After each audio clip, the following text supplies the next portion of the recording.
I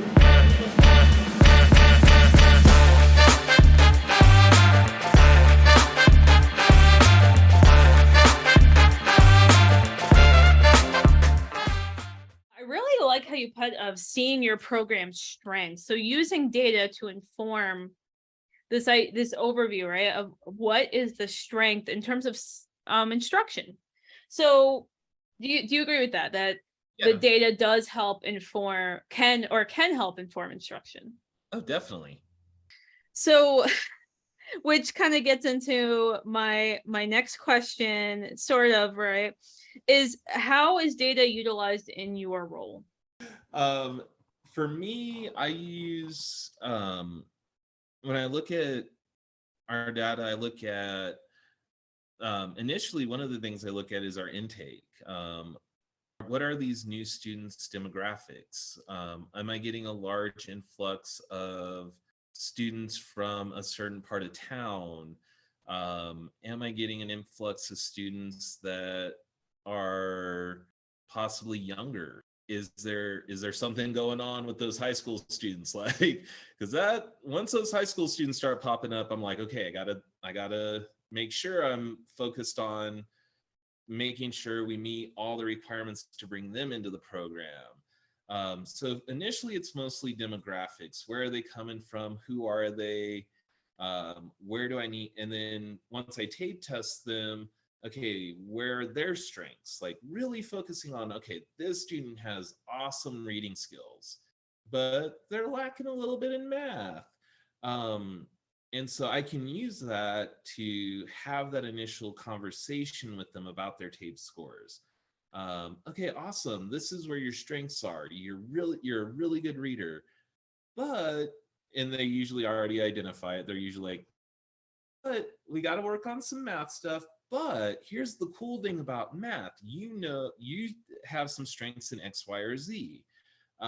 So at that point, really building their confidence.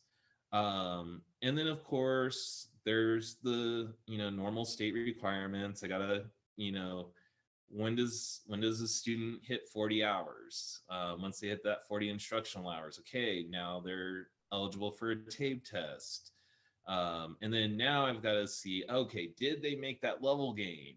But for me, I don't just look to see, did they make the level gain? I was like, okay, did they score enough points to, where did they get their increases in points? Oh, they backslid a little here.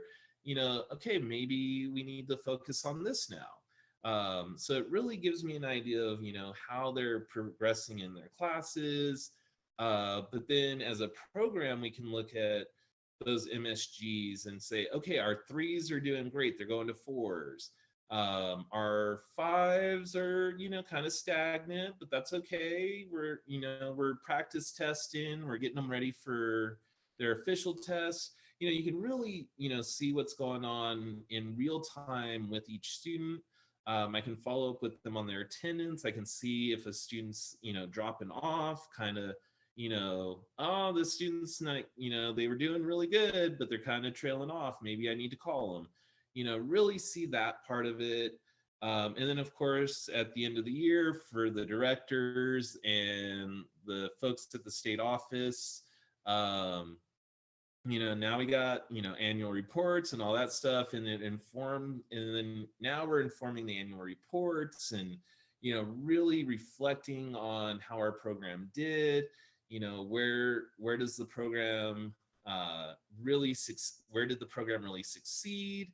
So it really, there's a litany of things that I do with data. Yeah, that's incredible. So just to put it into kind of maybe a neat little package. So are you saying that your data work helps with the success of a student from starting into our program until their end of our program? The whole time. Yep. Yeah, all the time. So you're saying that you have a so do you have a lot of contact then with students when they're done with orientation, when they're done with intake? Not as much as I would like. Like I get calls from students and I'm like, hey Matt, you remember me? And I'm like, oh yeah, I know who you are. I got you.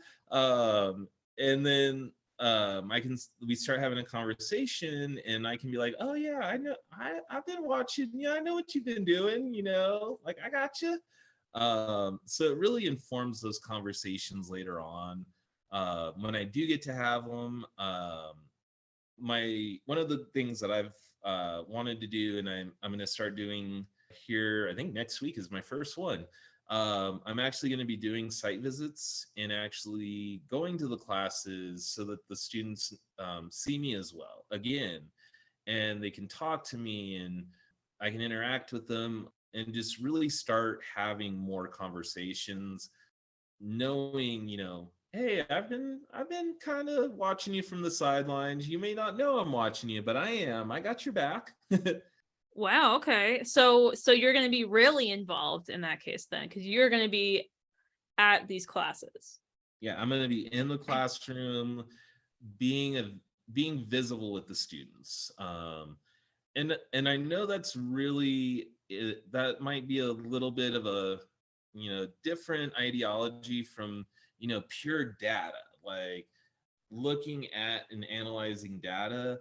But for me, it really is about having and building those relationships with our students so that years down the line, when they are successful in their career, they're thinking back on us as well. I had the best experience, one of the best experiences I've had in all of my time in adult ed a few weeks ago, when a former student of mine called me and was like, hey, Matt, I don't know if you remember me. And I'm like, oh, heck yeah, I remember you. And she was like, yeah, I got my credential. And I was like, oh, yay, really celebrated. But now she's in a position where she can provide support to our students as well.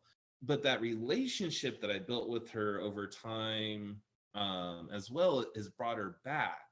So I want those types of relationships built with our students as well now, so that later on when they find success in career and graduate from college, they want to come back and contribute to adult ed as well, because they had such a positive experience with us. Wow, that's impressive. And that is lofty. That's really, really thinking about future relationships too, right? And really thinking about impact. So that's really different. You did say it was different ideology from data. So you're saying that in that sense that you doing this data, doing intake, continuing relationships, building relationships with our students, are you saying that is unusual in adult ed?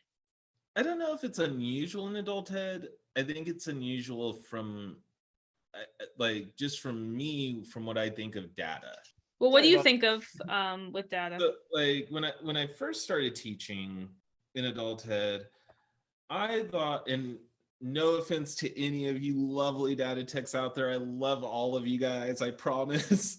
When I first started, I thought the data techs were just, those number crunchers off in an office somewhere, giving information to their program directors, and that was about it. I really didn't understand what their role was.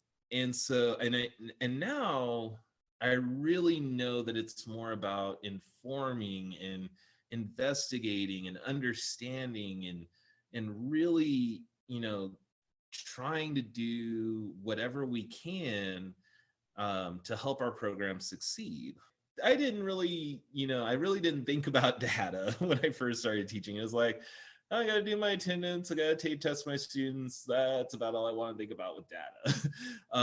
And of course, MSG and like all the important stuff. Yeah, I knew I was looking at that too. But I always just kind of thought, data techs are just off on their own. And I didn't want that to be what I was as a data tech. I wanted to be involved with our students and our teachers and all of that. And so seeing other data techs as well and talking to other data techs really opened my eyes to the data isn't, being a data tech and working with data isn't just about the numbers. It is about really doing everything you can to inform those decisions within your program to help all of our students to be as successful as possible. And there's the episode headliner, right? That's fantastic. So, in the time we have left, Matt, could you talk a little bit about the tools that you use for your data work? So of course, there's always a spreadsheet. Data techs love their spreadsheets. So I use a lot of Google Sheets. I think sometimes my instructors get a little overwhelmed with all my sheets that I share. I, of course, the basics, DRC and LACES. And I've really, LACES has so much. Even if you only have read-only access in LACES as an instructor, you can really inform yourself on what's going on with your class and with everything that you're looking at from your perspective of your class. You can really get a lot of good information. So LACES is, I'm always in LACES looking at reports and input and stuff. Of course, DRC with testing and all that good stuff. I would say those are my big three, are my spreadsheets, DRC, and LACES. And so getting back to like your role, right, is how do you take that, that just numbers, those just spreadsheets, how do you create a story to talk to the instructors about what they do in the classroom? Because as someone who was an instructor, I did not have any clue when I was using LACES. I and I will admit, I just did not, I could not really figure out the other than the bare minimum that I needed to use it for whatever purpose. So for those teachers like me, kind of a LACES dummy, kind of a data dummy, how do you take that information and kind of make it so that the instructors understand what you're looking at? What does that inform you, and how does that, and why should they care?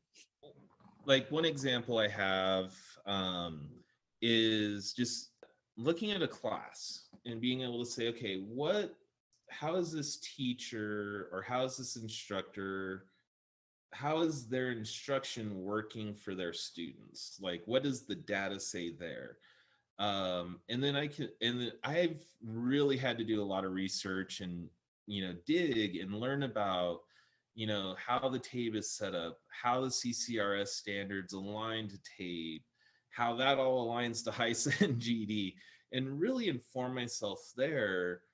And I can look at the data and say, okay, this instructor has 4 students who are all on taking a level A TABE test. They're all high NRS level 4. How do we push them to that 5? And being able to go back and say, hey, I see this with your students.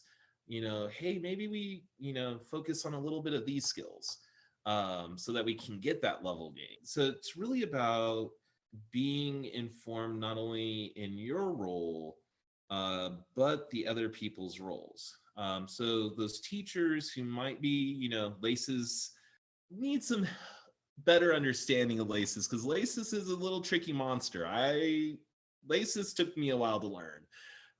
Talk to your data tech. Say, hey, can you show me how to do XYZ in LACES? Because I really want to know how to get this information.